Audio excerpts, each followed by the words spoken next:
I need to tell you something that's been eating at me since I saw that tweet 3 days ago. I've been sitting here for 3 nights now, staring at that screenshot, that faceless drawing against the sunset, and I keep asking myself the same question.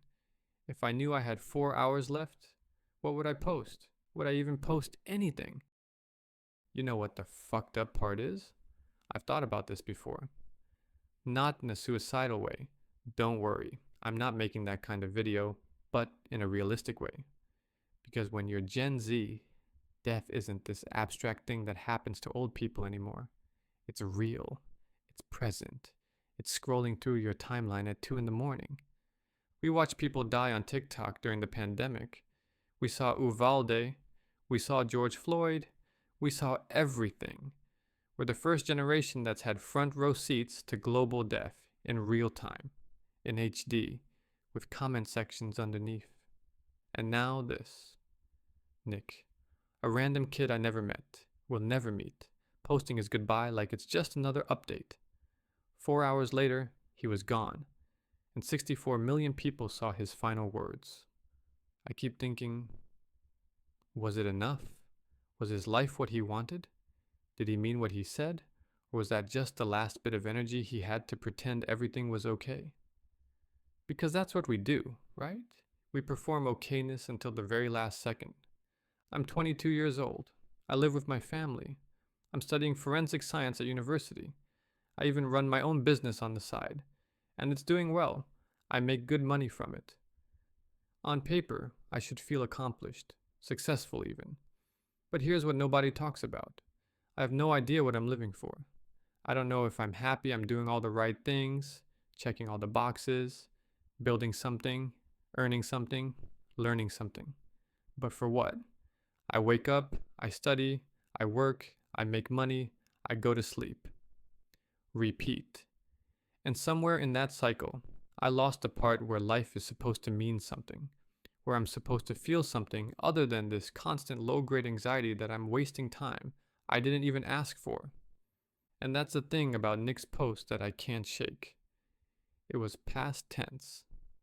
Like life was something that happened to him, not something he was actively participating in. And I feel that. God, I feel that so deeply it makes my chest hurt. How many days have I actually lived in the last year? Not just existed, but lived. Where I wasn't on autopilot, wasn't doom scrolling, wasn't numbing myself with content and distractions and work and sleep and repeat. Maybe 10 days. Maybe. I went through Nick's profile after he died. Everyone did. That's what we do now. We perform digital archaeology on the dead. His last 50 tweets were mostly memes. Some political stuff. A few sad posts about feeling alone. Nothing that screamed, I'm dying. Nothing that said, help me. Just normal Gen Z existence. Irony-poisoned humor. Self-deprecating jokes. The occasional cry for help disguised as a meme. Standard stuff. And that's what terrifies me. Because I do the same thing. We all do. We have been trained to package our pain into consumable content. To make our depression aesthetic. To turn our anxiety into engagement. But we're so good at performing that we've forgotten how to actually feel. Nick could have been any of us. That's the truth nobody wants to say out loud. There's this thing that happens when someone young dies online. First comes the shock, then the RIPS, then the gone too soon posts, then the discourse about whatever killed them. Healthcare, mental health, the system, whatever. Then nothing. The timeline moves on. New drama, new content, new cycle. In 2 weeks, most people will forget Nick existed. In 2 months, his tweet will be a screenshot reposted without context. In 2 years, someone will use his words as a meme without knowing he died. That's digital legacy. That's what we inherit. Not property, not wealth, not security, just the possibility that our last words might go viral. You want to know something really messed up? Part of me, and I hate admitting this, part of me wondered what it would feel like to have 64 million people witness your final moment, to have your goodbye, be seen by more people than will ever attend your funeral, read your obituary, or remember your name. Is that validation? Is that connection? Or is that just the ultimate expression of how lonely we actually are? Because here's what I think Nick was really saying with that post. Not goodbye, not I'm dying, but did anyone notice I was here? And 64 million people answered, yes, we saw you. For a moment, you mattered. I wonder if he had regrets in those final hours. I wonder if he thought about all the things he didn't do, the trips he didn't take, the risks he didn't risk, the life he was supposed to live but couldn't afford, literally and figuratively. I think about that a lot lately. The life I'm supposed to be living versus the life I'm actually living. I'm supposed to be thriving, right? I did everything correct. I'm getting my degree. I built a business. I'm making money. Check, check, check. But I sit in my childhood bedroom at night and think, is this it? Is this what winning looks like? Because it doesn't feel like winning. It feels like I'm running on a treadmill that keeps speeding up, and I'm not allowed to ask where it's going or why I'm on it in the first place. I'm not living. I'm just managing decline with better Wi-Fi than previous generations had. And when I die, whether that's at 25 or 85, what will I have to show for it? A LinkedIn profile? Some tweets? A decade of timesheets and receipts? A forensic science degree and a business that made me money but never made me feel alive? Nick barely got to start.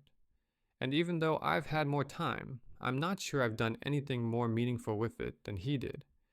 We're both just data points in a system that doesn't value human life beyond productivity. He just reached the end point faster. There's this quote I keep thinking about. Everyone dies, but not everyone lives. And I used to think that was motivational bullshit. But now I think it's just true. Most of us are already dead. We just haven't stopped breathing yet. We wake up. We work jobs. We hate to buy things we don't need to impress people we don't like. We scroll through other people's curated lives and feel inadequate. We watch the world burn in real time and pretend we're not scared. We make plans for futures we're not sure will exist. We save money for retirements we might not reach. We delay living because we're told suffering now means comfort later. But later never comes. Or it comes and you're too tired to enjoy it. Or it comes and you're Nick, posting a goodbye because your body gave out before you got the chance to figure out who you even were. And you want to know the most insidious part? We've been gaslit into thinking this is normal, that this is just being an adult, that previous generations had it just as hard. They didn't. My grandparents bought a house on a single income, had 4 kids, retired with pensions. My parents got affordable education and stable careers. They had a social safety net. What do we have? Gig economy, healthcare tied to employment, student debt, climate anxiety, a housing market that treats homes as investment vehicles instead of places to live. A future that feels more like a threat than a promise. We're the first generation in modern history expected to be worse off than our parents. And we're supposed to just accept that?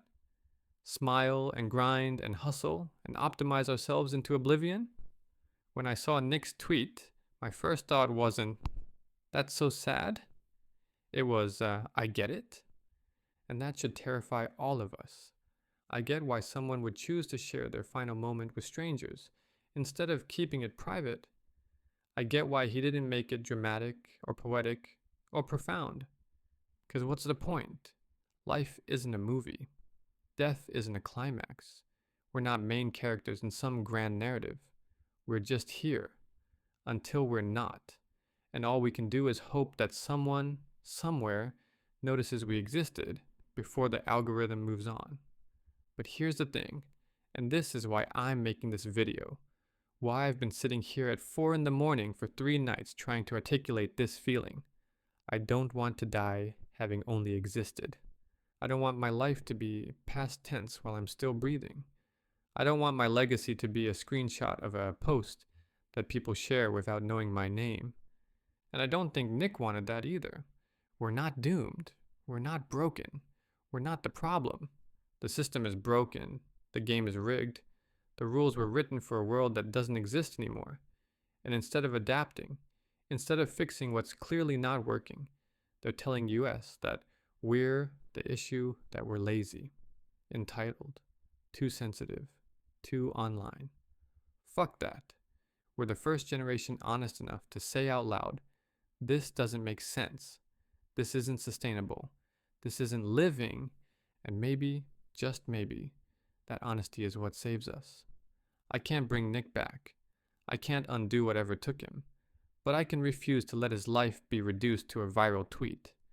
I can refuse to accept that young people dying is just normal now. I can choose to live, actually live, even when the system tells me to just survive.